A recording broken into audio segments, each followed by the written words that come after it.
Hey, good morning and welcome to Breakthrough Walls. I'm Ken Walls and I'm your host. And I have a very special guest on today, Kathleen O'Keefe-Kanavos. I think I said her name right. I think I got it. We'll see you guys in a second.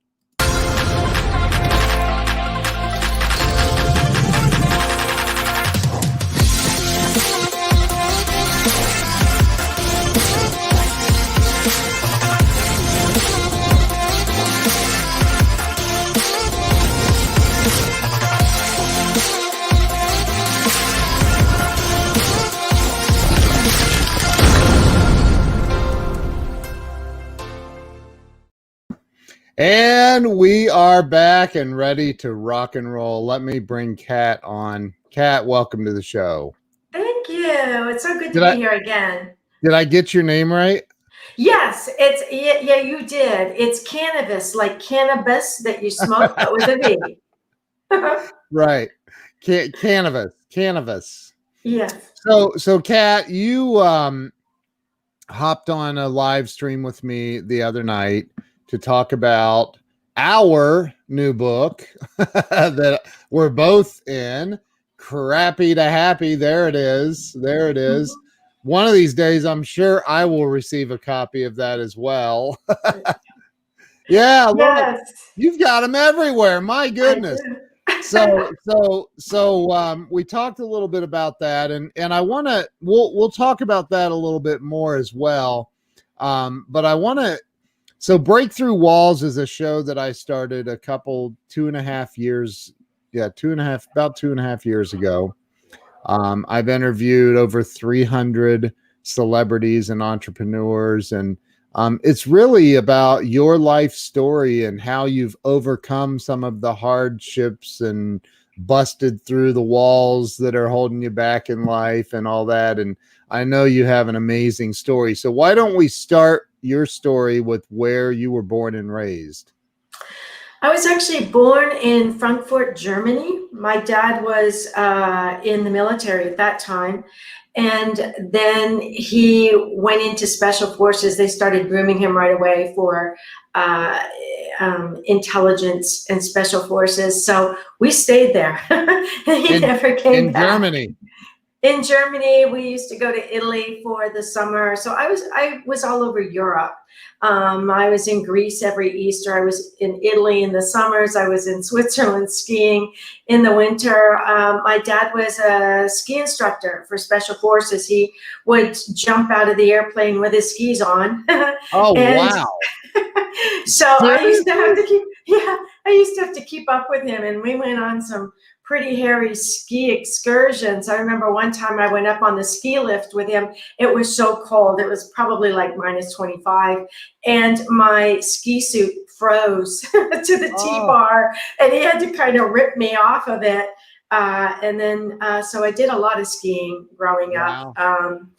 And we stayed in Germany because he was so highly trained and he was training other special forces in other countries. So we were in Berlin when the wall went up. I remember my dad disappeared early in the morning with a red alert.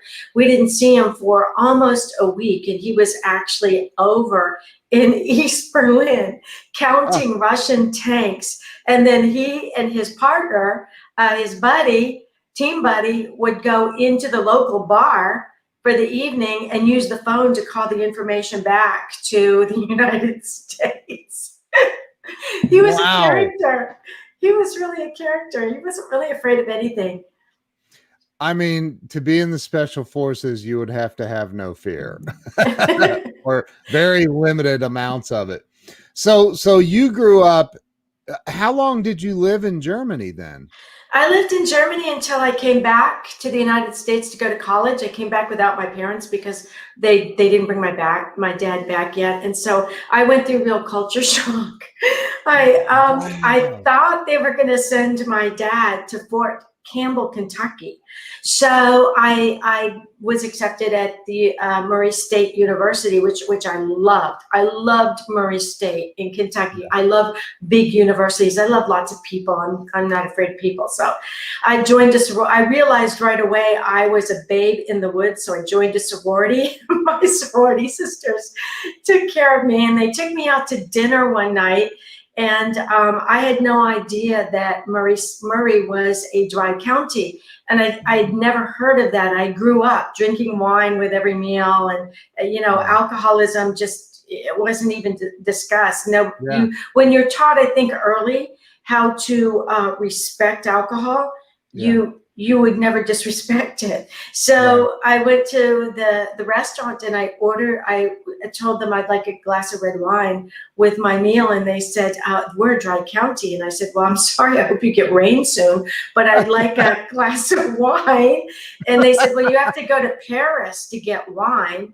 And I said, why would I get on a jet and go back to Paris for wine? I want it here. And they're looking at me like I just got off a spaceship, because Paris, Kentucky is right next door. Long story short, my parents ended up going to Fort Devens, Massachusetts. So I transferred to Keene State College in Keene, New Hampshire, so I could be closer to them. And that was the first time I was in the States. And I got to tell you, this country is amazing. This country is second to none. And I can tell you that from someone who grew up in all the other countries. When I was growing up in Germany, we had Radio Free Europe, because everything was censored. You still had the communists trying to take over. They were in East Berlin.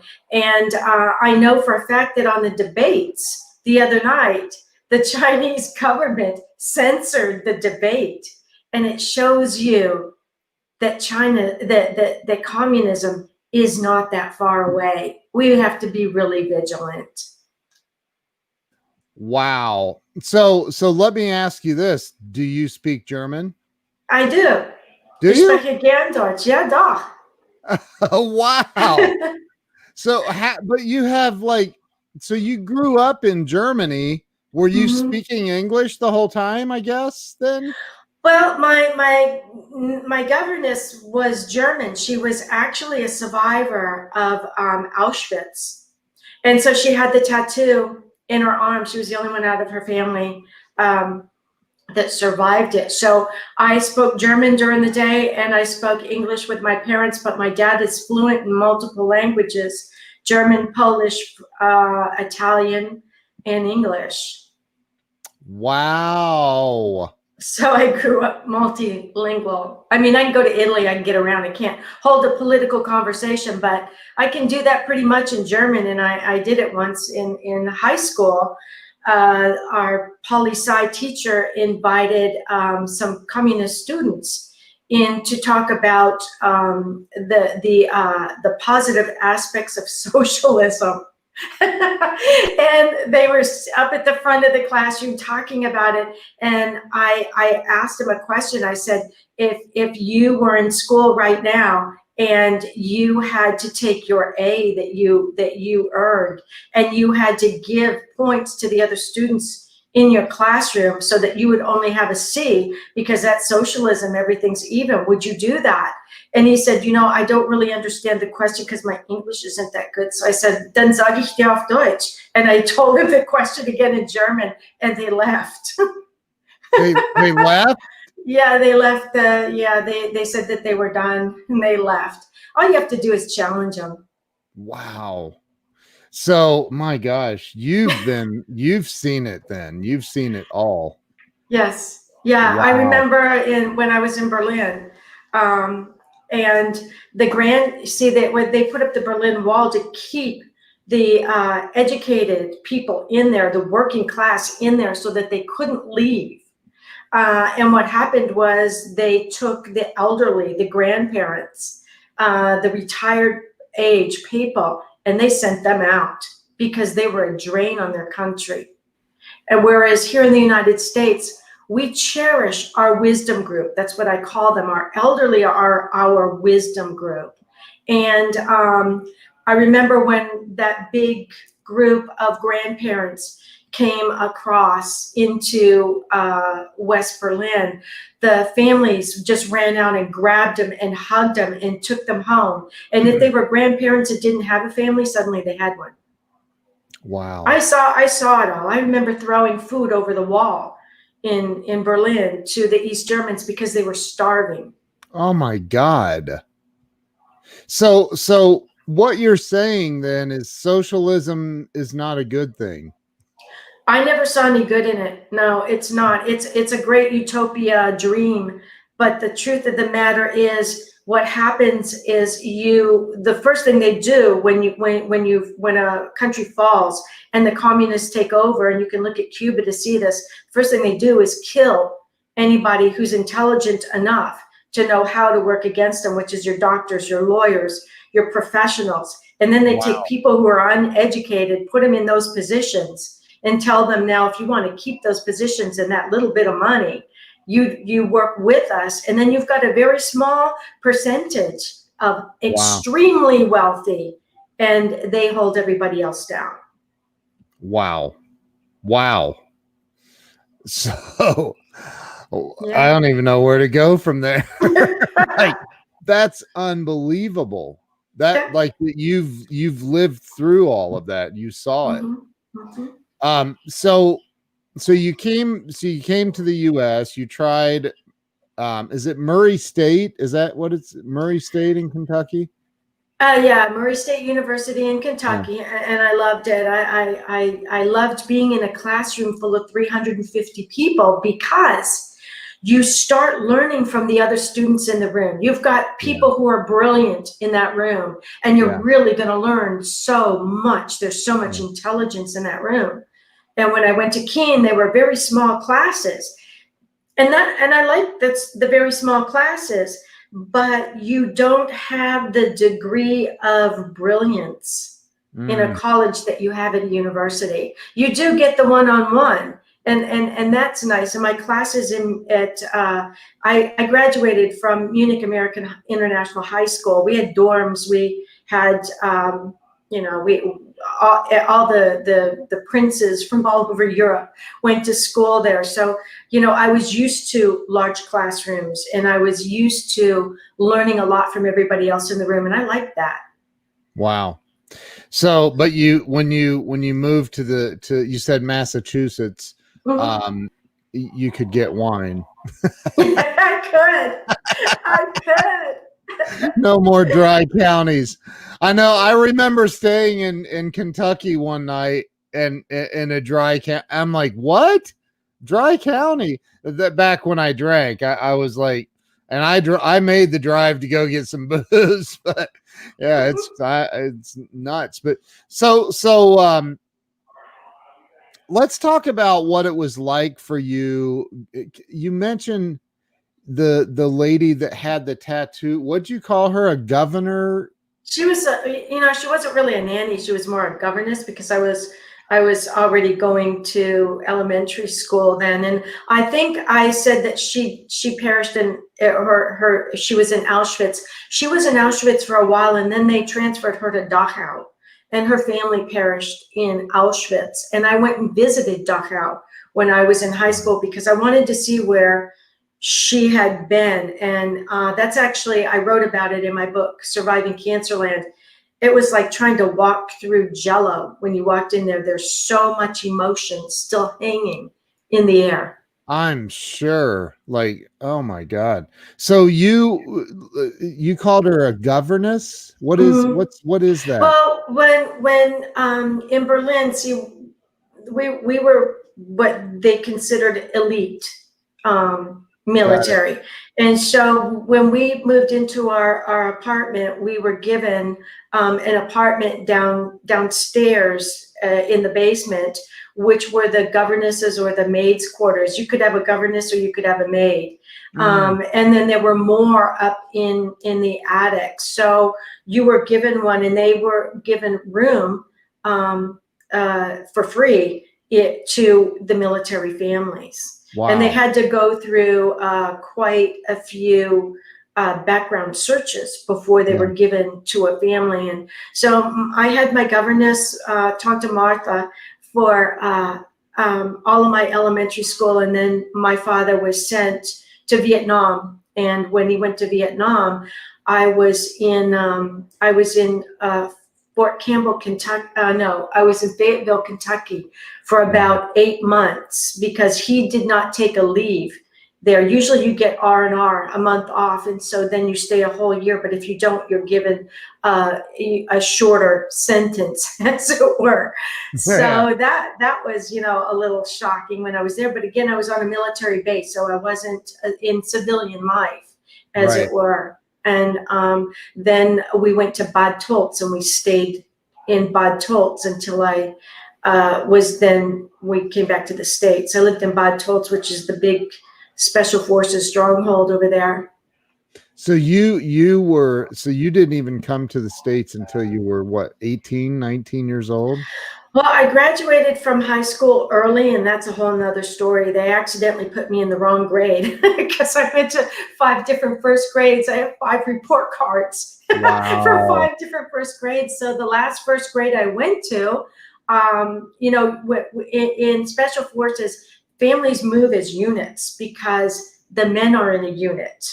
So when we showed up in Berlin, I was supposed to go back into first grade and finish first grade. But my mother was waiting for the household goods. My dad was gone again. So my mom asked one of our friends who had been in Leipzig with us, that's where the group was before then, to take me to school and get me registered. So when I was in the office, the principal's office, I said, they said, so what grade are you in? And I said, second. I figured I was done with first. I mean, my God, I'd done it 5 times, right?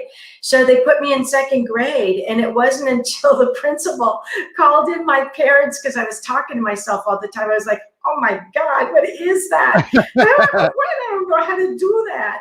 That they realized I was in the wrong grade halfway through the year, but they left me there. So I actually graduated at 17. And when I got to Fort Devens, my other friends who came over from Germany with me, they were a year older than me, and they were already 18, so they started working at the Officers Club at Fort Devens, Massachusetts. I had to wait a year because I wasn't 18 yet, but the next year I started working there too, and oh my God, I could write a book about that one, Ken. I'm sure. And your life, your story is incredible. So you've lived, so growing up in Germany, though, for you, what was that like? What was it like living? I mean, you didn't know anything other than that, though. Is that so? You were born in Germany, but you're a U.S. citizen, like your parents were both from the U.S.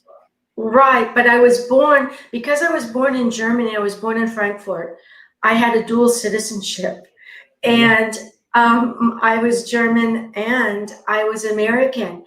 And so, my parents were worried because both of my parents were orphans and they had been raised in convents. I see Ernest there. He says he has so much in common about schooling. Amazing. Oh, thanks, Ernest. Yeah, he grew up in North Africa, the Middle East, and Europe. Oh, yes. I kissed the ground. Yes.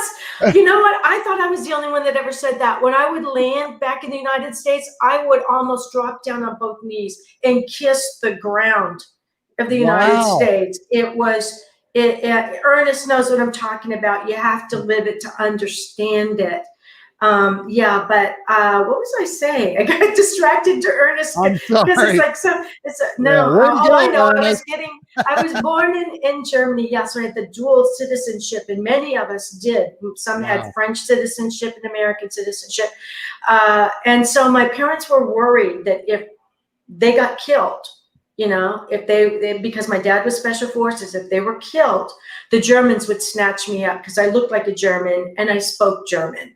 So they decided they were only going to have me have American citizenship. I would be shipped back to the States. I had no grandparents. I was all alone. So I would have probably been raised as an orphan too.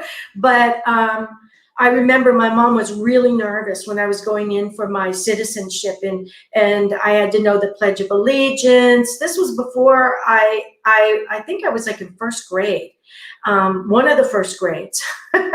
And I had to go to Frankfurt where I'd been born. We took the train in there. So I think I was in Berlin, but we had to take the train into Frankfurt. And I remember my mother was so nervous holding my hand. We were walking down the street. There was still rubble in the streets from bombed out buildings in Berlin, Wow. in Frankfurt. And she said, "This is so important, Kathy. This is so important. You really have to convince this judge that you have to be an American, that you want to be an American citizen, that you love America, even though you've never been there." Oh my So God. I remember I walked in and the place was packed with people. And the judge was up there, and my mom had me by the hand, and the judge looked down at me and he said, "So, Kati," because they can't say Kathy, they can't make the TH sound, and that's why I got the name Kat. Because my friends' mothers would always say, "Wo's die Kat? Wo's die Kat?" So he said, "Kati, do you want to be an American citizen?" I said, "Yeah." He goes, "Okay, sing 'God Bless America' for me." So I thought, I have to really impress him. So while I was singing "God Bless America," I tap danced to it. I was taking tap dance lessons. Um, My mother was mortified. But you know what? When I got done, I got my citizenship and a standing ovation. oh, jeez. How old were you? At first grade. Oh my God. Oh, that is so funny. Oh my God. So you gave up your dual citizenship. Mhm. Wow. Yeah. Wow. That's intense. For a first grader, that's really intense. That's intense for me at 52. For a first grader, that's insane. Okay, so let's go back to, so you grew up there, and I do want to get into some of your as a kid you had a gift, and people you told me the other day people often referred to you as crazy or something along that line, but you had this gift, and you told me the other day that you saw something on your pillow at 9 years old. What was tell that story if you don't mind. Sure. We were living in Berlin, and the wall had gone up, and so the mothers from all the husbands in the unit all kind of stayed close together. So we were all over at one of my best friend's house, tap dancing off. Yes, Andy, it was wild. So we were sitting there playing with our Barbie dolls. I was still just in, I should have been in first grade, but I was actually in second then. Yeah. And so a lot was happening that year. I just got my citizenship, and here I am sitting in the living room with my girlfriends playing on the floor while our mothers are sitting at the dining room table talking because they're scared. They're giving each other comfort. Their husbands are gone. The wall's gone up. There's Russian tanks facing off American tanks. It's just scary. And one of the mothers said to another mother, Kathy's going to get married. She's going to be the first one to get married. And my mom said, "Why is that?" And she said, "Because she's so cute. She's the cutest." And my mom looked down at me and she said, "Are you going to get married early?" And I said, "No, I'm not getting married till I'm like 27, 28. And I don't know if I'm going to have kids. I might have one." And they all laughed. They thought that was really, really funny. And then another mother said, "Kathy, are you going to marry a prince because you're such a little princess?" And I said, "No, I'm marrying a millionaire." And they all laughed. They thought that was so funny. And my mom says, "What makes you think you're going to marry a millionaire?" And I said, "Well, because I've seen him. I know what he looks like." Now, right away, they're all thinking pedophile, right? Yeah. Right. And my mom goes, "Where did you see a man, a millionaire?" And I said, "I've seen him in my dreams." Oh, they all thought that was hysterical. They were all laughing now. And my mom said, "Where did you see him in your dreams?" I said, "I see his face on my pillow. It's the face on my pillow." I know what he looks like. And I think I probably described, he's got big brown eyes and brown hair, and, it's like kind of generic, right? Yeah. And then fast forward almost 20 years. And I'd been engaged already, broke it up because the guy that I was engaged to, his face was not the face on the pillow. And I walk into a Sadie Hawkins Day party, and I'm sitting at a table, and the face on the pillow walks up to my table and asks me to dance. And that was my husband. And when he realized I spoke German, he's fluent in German. And we spoke German all night long. And Tom goes, I love your humor. Tom, thank you. And so we were together then every single day for 3 years, got married, and we've been married almost 40 years. Jeez, that is absolutely so cool. And he's a millionaire. Yes, right. Or is he broke? No. I'm kidding. No, he's not. He's not broke. So, no, he's a little more broke after he married me because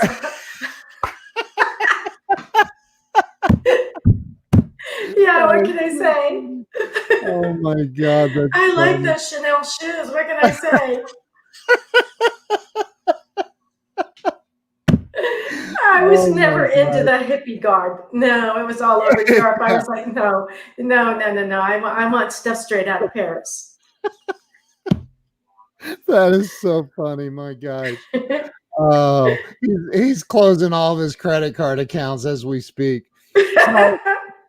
So well, you're going to get to meet him, Ken, because I already told him about you, and he wants to contact you and have you on his show to talk about quantum spirituality. I would love that.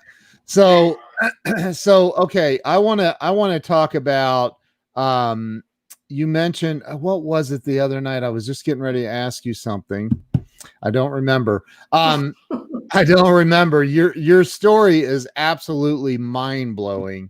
And oh no, what was it? Oh, when I said to you, oh my gosh, your dad was special forces. I can't imagine being the first guy to go out on a date with you.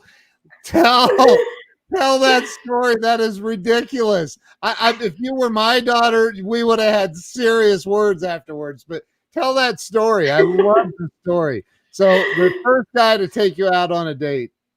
Well, I wasn't allowed to date in high school at all. So it wasn't until I went away to college. And then when I went away to college, I really wasn't interested in any of the guys. And what's Tom saying? I'm sure he is richer for having you. And it's, oh, Tom, I'm going to tell him you said that. I need to. So nice. I didn't date at all in college. And when we moved to Fort Devens, Massachusetts, finally, that first summer when I wasn't able to work in the officers club because I wasn't old enough yet, I wasn't 18 yet. My dad said, hey, look, if you can find an officer to date you, that's fine. He's got to call me up and ask permission first. And then, he's got to come home and have dinner with us. I've got to meet him.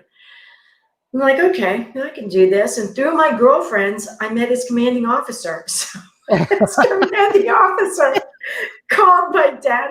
He asked me out, and I said, look, I hate to tell you this, but you're going to have to call my dad on the phone and ask him to take me out. I said, this is just the way it is. He's more highly trained than you are, so you might want to do that. So he did. He called my dad and asked permission to date me, and my dad invited him for dinner, and then my dad had to call him sir across the table all night long. It was really funny. Oh my gosh, that's terrible. I couldn't even imagine. So okay, so you were, let's go back to Massachusetts. You were in college, you went through college, graduated college, right? Mm-hmm. Mm-hmm. What's your degree in? Psychopathology, abnormal psychology. It's great training for marriage. So I taught the profoundly emotionally disturbed. for 10 years. And then I taught psychology at USF.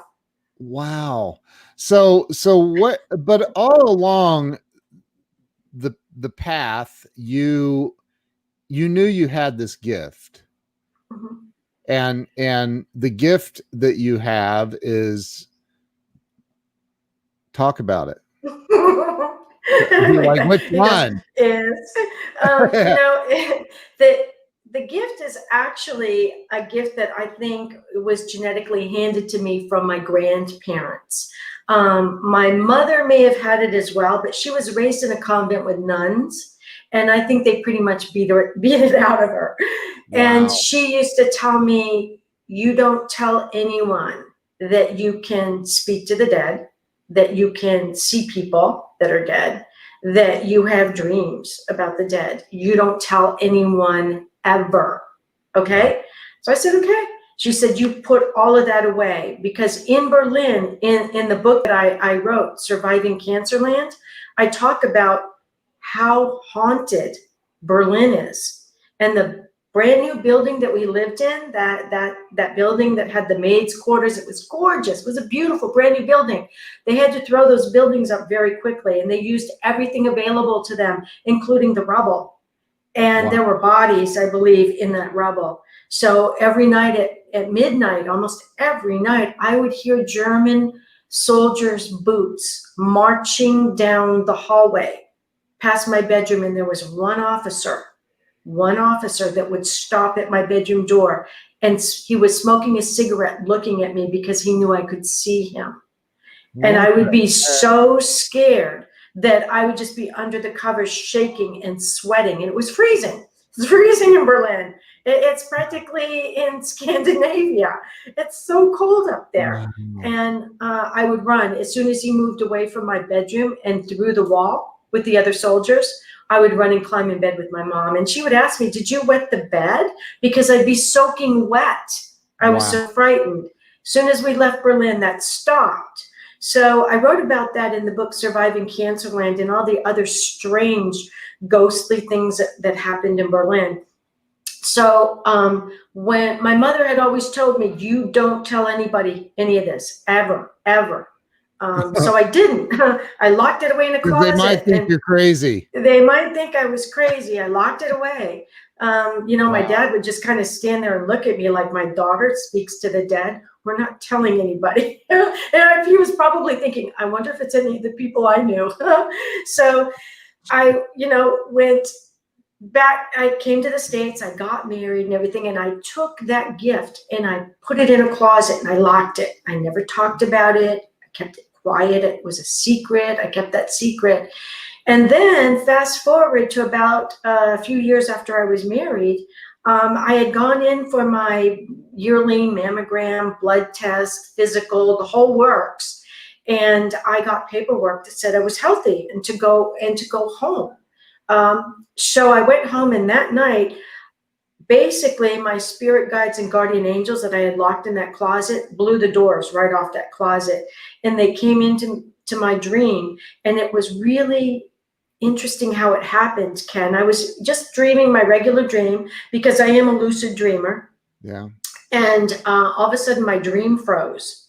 It froze like the computer will freeze. And I'm standing in my dream going, my dream just froze. That's weird. My dream just froze. And then there's a pop-up window that happened. And I went, my God, that's a pop-up. And the pop-up started moving. There was movement. It was like I was looking through a window, and the window turned into a door. And through that door walked a Franciscan monk. And he had on a brown robe. He had his hood up. He had a rope belt on. He had the leather sandals. He walked up to me and he said, we have something to tell you. Come with us. Wow. And I thought, well, this is really weird. I remember thinking to myself, this is strange. Wow. But I followed him through what I call the sacred dream doors to the divine. And he led me into the room between realms. That's what I call it. It's a room of neither the living nor the dead, but the living can go there to visit the dead and get information, a bit like the Akashic records. Wow. And he took my hand and he put it on my breast and he said, do you feel that? And I said, yeah. He said, that's breast cancer. You go back to your doctor tomorrow and you tell him you need a second set of tests. And then he walked me back through the dream door, which then disappeared. And my dream started right back up where it had stopped because time had stood still. I was on what Einstein called the time continuum. Wow. I finished my dream that night. I woke up in the morning and I said to my husband, now at this point, my husband didn't even know I was psychic. Wow. I married that poor man and he had no idea. Yeah. Wow. I kept it so quiet. And so I told him, I said, I had a really strange dream and I'm going back to the doctor in Boston tomorrow. And he goes, why? I said, because I think the tests were wrong. And he was looking at me like, what, are you kidding me? But he went with me. Thank goodness. He stood behind me. Wow. And I went in and I told my doctor, I said, look, I think something's wrong with the test. I want a second set of tests. So he ended up giving me the same tests again. And the results were the same. I was healthy, go home. Again, I had the dream that night with the Franciscan monks coming in. This happened for 3 months. I had those same three dreams. And the last dream, when I saw the monks walk through the sacred doorway, I started crying in my dream. And I said, look, I know why you're here, but there's nothing I can do. The doctors won't listen to me and I can't perform my own second set of tests. So if I really am sick, if I really do have cancer, do something to help me. If I'm supposed to live, do something to help me. And the monk reached into his sleeve, pulled out this little tiny white feather, and he handed it to me. And he said, this is an angel feather. You use it like a sword to cut through all the arguments of your doctor. And now you need exploratory surgery. He said, go back tomorrow without an appointment, just show up. So I did. I went back, no appointment, just showed up. My doctor ushered me back into his office. I told him I needed exploratory surgery. He looked like I had just doused myself with gasoline and set myself on fire. Wow. And he said, no, I can't do it. I can't do that. It's against my policy. It's against hospital policy. You are so healthy. He said, go home. And I said, no. I said, you're my doctor. You have to help me. I know something's wrong. And then I imagined that feather, Ken. I imagined that feather in my fingers. And I imagined pointing it at him. And I said, help me. And it was like somebody glamored him. You know, we see those vampire movies where they glamour them and they go, oh yeah, you're right. I need to go jump off the roof. That's what he did. He went in, he made an appointment. I had surgery scheduled 3 days after New Year's. And I was in stage 2 breast cancer with it in my lymph nodes. Oh my God. So, but let me ask you this. I have a question, especially if I'm going to talk to your husband about quantum. So I believe, Dr. Wayne Dyer tells a story in one of his books about a guy that locked himself accidentally in a freezer car, a railroad freezer car, over a whole entire weekend, and they found him dead on Monday morning in this freezer car, frozen to death.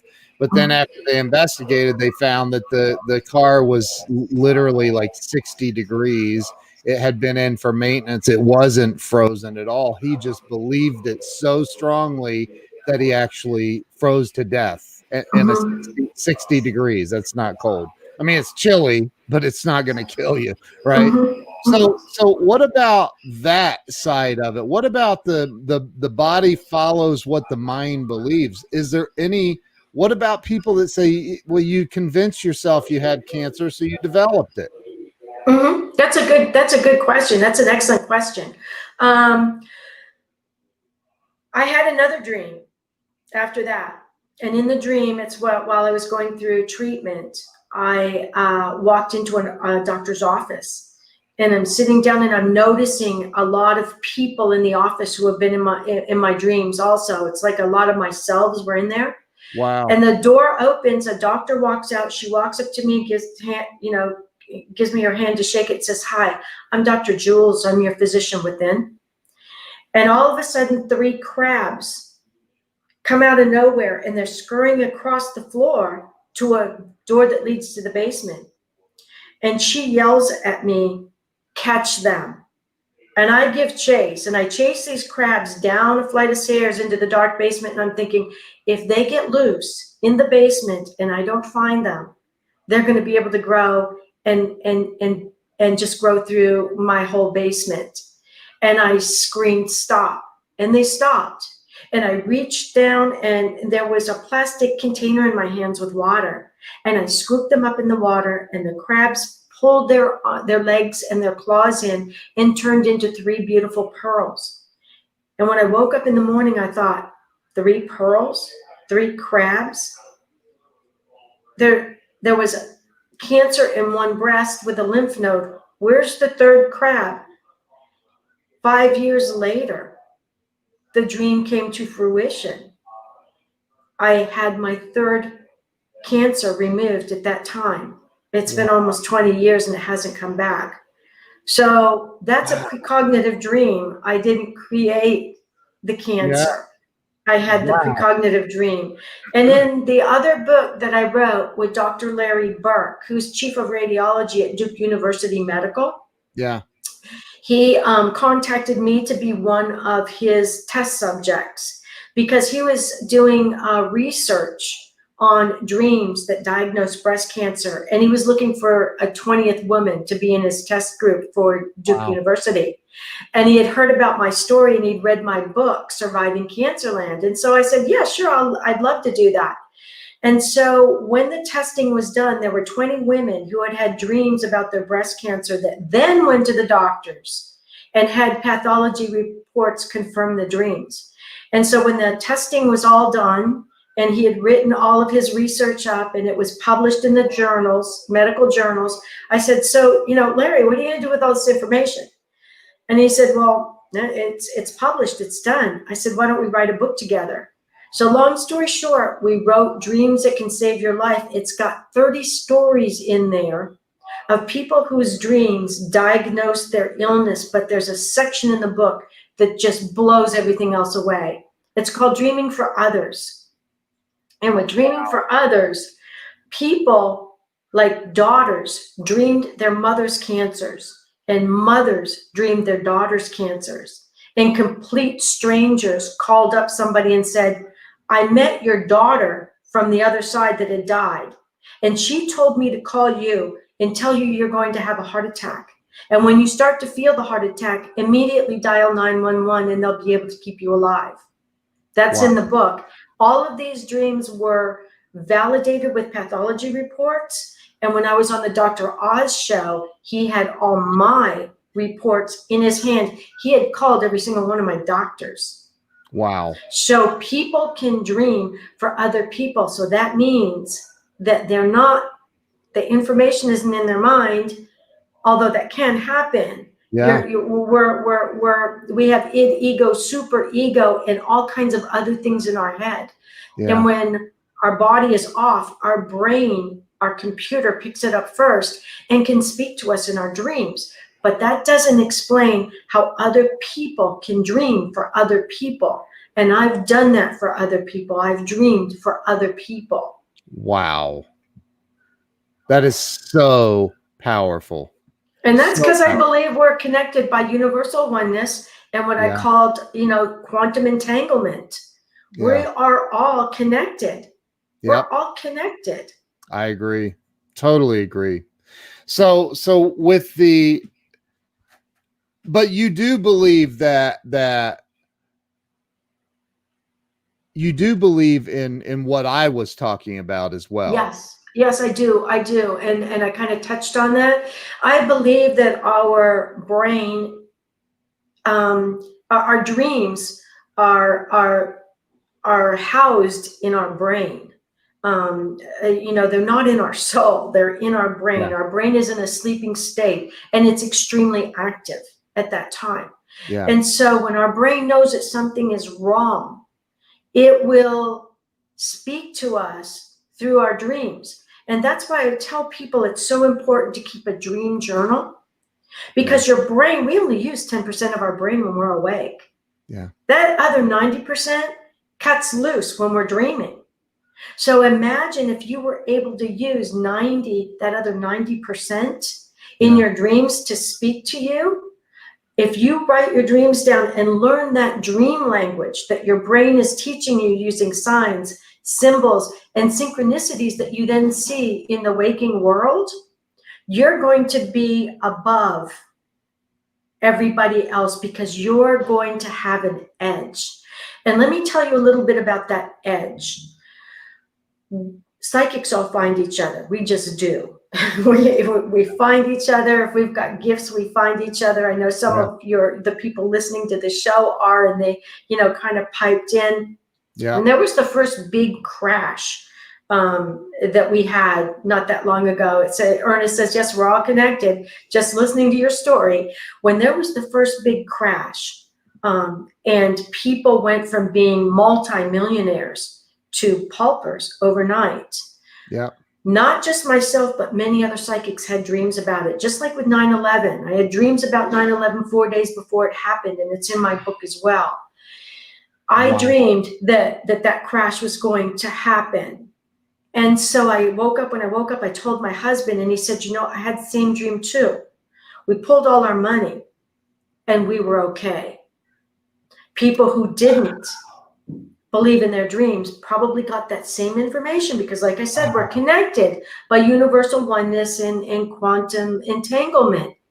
Wow. They lost a lot of money. So your dreams can help you achieve your goals in your waking world, whether it's love, like mine with the face on the pillow, or business, like my dream about there's going to be a crash. We've got to get our money out.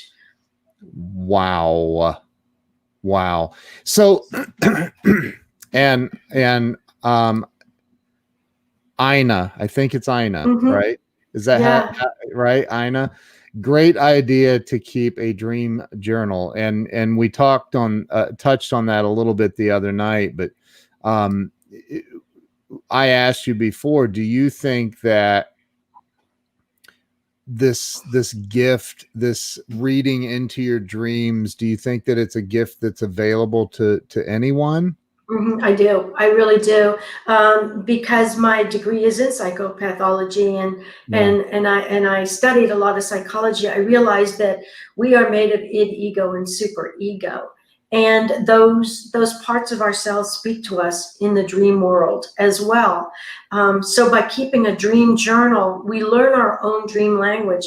Everything dreams. We're born dreamers. Yeah. It's as we grow up that we're told, put those dreams aside. They're for children. They're not. They're for successful people. Yeah. And a lot of the big companies, the big IT companies now require that their employees daydream 20% of the day. Why? Because they're connecting to that other 90% of their brain and they're coming up with fabulous ideas. I love that. So keep a dream journal. And this is what I would suggest to your audience, because I can tell they're above average. Keep a dream journal, keep a day journal. I did that also while I was going through treatment. What I would find is I would find the synchronicities during the day journal from my dreams. And that's how you start learning your language, and you start learning how to watch for synchronicities in your waking world, which are your validations. My validation for my dream that I had the breast cancer was the pathology report. And you know what? The doctors couldn't argue with that. It was their report. Wow. I'm looking it up in the background, and because I wanted to make sure that I had the title of it correct. There's a book called Awareness written by Anthony DeMello, who was a Jesuit priest. And in that book, and I'm trying to recall from memory, but he talks about that we are in a dream. We are dreaming 24 hours a day, that we're not really awake 24 hours a day. And he explains it that exactly what you're saying. He explains it in this book that like you just have to go. And that's why I meditate every single day of my life, is I'm trying to tap into that unconscious awareness that we all have, but most of us don't go looking for it. And so wow.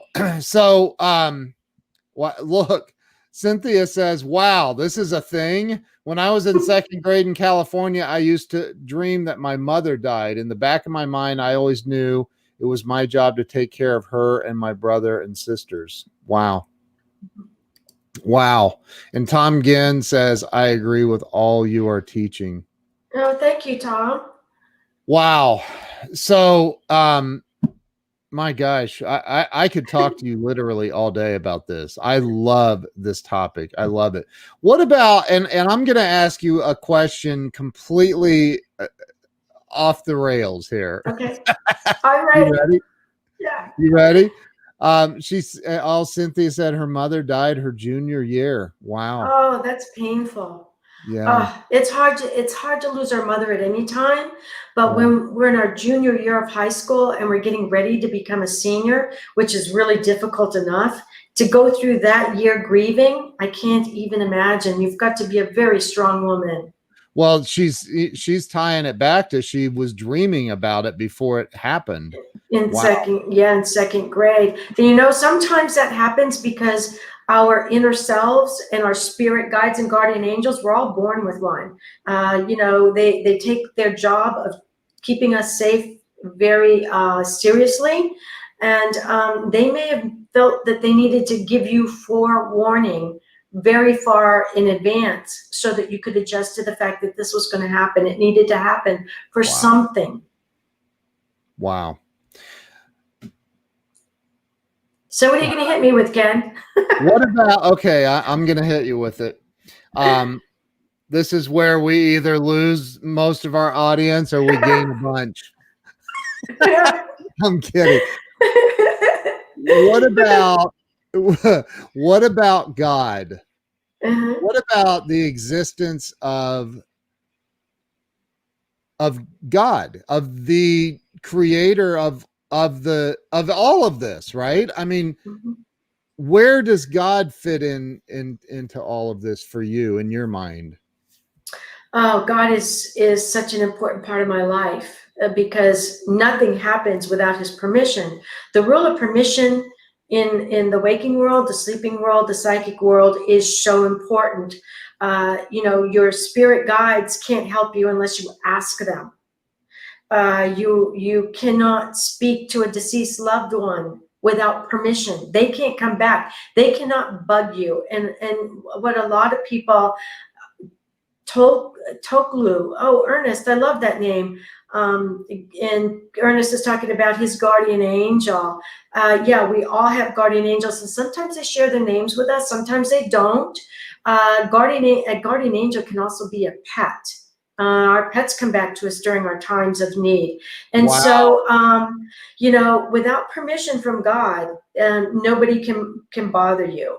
And, people say, well, why doesn't he save us from everything that we're going through? Well, that might be because a lot of what we're going through, including me with my 3 breast cancers, are something I decided to do before I was born. And I'm going to end, I know we're getting close to the end, so I'm going to end it with a very special dream. After I had been, and it involves God, and after I had been diagnosed finally with the pathology report, after I fought with the doctors again to do additional testing, yes, you're right, Ina, God does let us dream. He sends our spirit guides, he sends our guardian angels. And so after I'd been diagnosed with recurrence that was 9 by 11 centimeter tumor, I was sure I wasn't going to live. I knew it. And I remember I surrendered. I said to God, okay, if you want me, fine. If you don't, help me. And I was so depressed and crying so hard. I went up and laid down on the bed to take a little nap. I'd also had another operation, and anesthesia just knocks the bejabbers out of me. So I fell asleep on the bed, and I dreamt that I woke up, and standing beside the bed were the 3 monks again. And they looked down at me. And I looked up at them and I said, look, I know why you're here. I understand I'm dying. I'm okay with it. But let me tell you, before I get up there to heaven, you may want to warn God that I'm coming because I've got some really big bones to pick with him. There's nothing I've ever done in this lifetime or past lifetimes to deserve this crap. Just between you and me, okay? Just so you might want to go up and tell him. And they just kind of looked at me and they laughed. And they said, Kathy, don't you remember? And I said, remember what? They said, you told God before you were born, you wanted to come down onto the earth plane during a time when God was being taken out of everything. Churches were being taken down. Everything religious was being locked away. And you wanted to show, and science was being worshiped as God. You wanted to show that science goes so far, and then comes God. We told you then we'd be with you every step of the way, and we have been. And I looked at them and I said, what the heck was I smoking up there? And they I said, that crap. And they laughed and they just walked away out of my dream. And I suddenly realized all the crap I was going through, all the surgeries, all the pain, I chose to do that. It was my life purpose. And God was giving me permission to live my life purpose. And he was not interfering. Wow. So that's something I want your audience to take away with them today. All the crap you're going through with COVID, God's giving you permission to do it because you chose to before you came here. You chose that big picture. And then there's all the little things that happen around it, including the people you meet. Like you and me, Ken. Oh my gosh. I'm so and unless if you have to go, tell me, but we're on the, it's my show. We can go all day if we want. So if we go over a little bit, that's fine. But so what about, I've had this weird, and I when I read Wayne Dyer talked about that he believed that he was who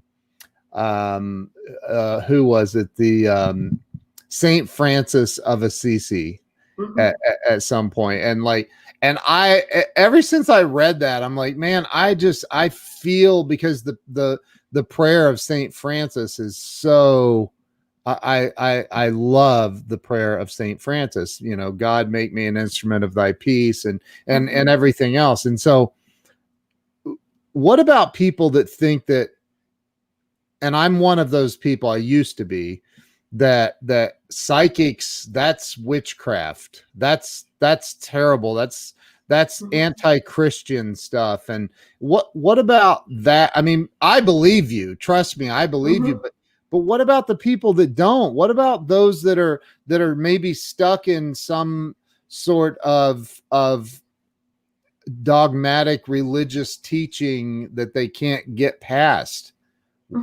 What do you say to them? I tell them, you know, God doesn't make mistakes, and he made me. So if I'm in front of them now talking to them, there's a reason God sent me, and I don't step over anyone. So, and I look at it this way, I'm probably planting seeds in their mind. I'm very gentle with them. It's not that they're hateful people, they're frightened people. And we have a lot of very frightened people in this country right now because they've lost their faith. They're listening to science and they're losing their faith. If you're not supposed to die, you could catch COVID 10 times, you're still not going to die. If you're supposed to die, you're going to fall down a flight of stairs, break your neck, boom, you're gone. So trust in the fact that you're here for a purpose. Nobody just happens accidentally. Even if your parents told you you happened accidentally in the backseat of that old Ford, you did. You happened accidentally on purpose. And you have a life purpose. And you can connect with that through your dreams. And God will embrace you because now you're working together again. Right. That's beautiful. I love that. Why did it have to be a Ford? Why not a Mercedes? It could be a Mercedes. The old Fords had those really big back seats. A lot better. Oh my gosh. Oh, you are just a gift. You are such a gift and such a blessing. And I am so grateful to call you a friend. You're Oh, a Ken, wonderful, thank wonderful you. woman. Thank you so I much. am so excited we're in this book together. I am And, too. Patricia and Here. I, Ariel, Patricia and I are talking about the third book already. I hope you're going to be in that next book with us too. Oh, I'd love to be. And Hold that you're up off. closer to the camera so people can see that.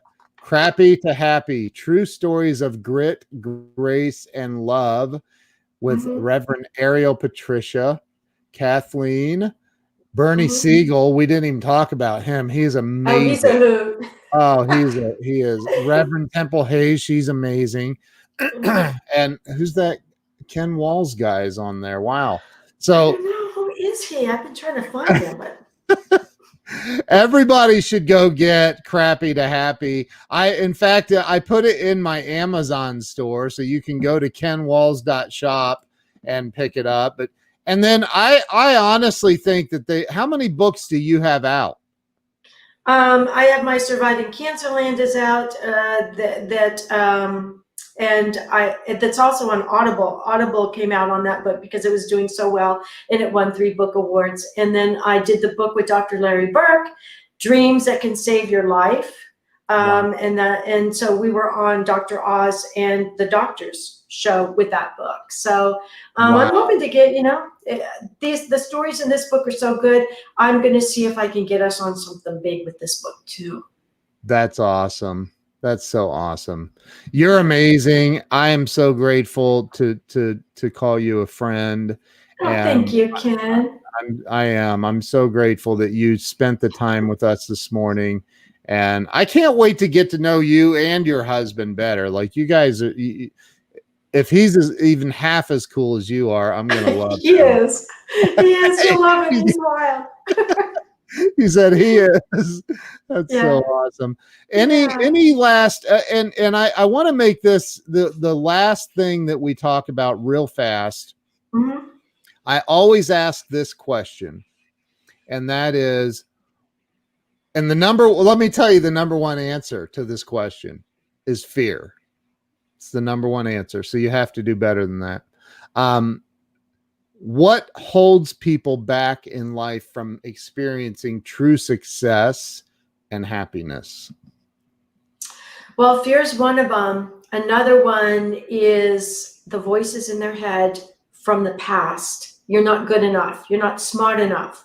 You can't do that. And I tell people, when somebody tells you you can't do something, what they're really doing is projecting. And again, this is the psychology professor coming out. They're projecting. They're basically saying, I couldn't do that, so you can't. Because if you can do it and I can't, it's going to make me feel bad.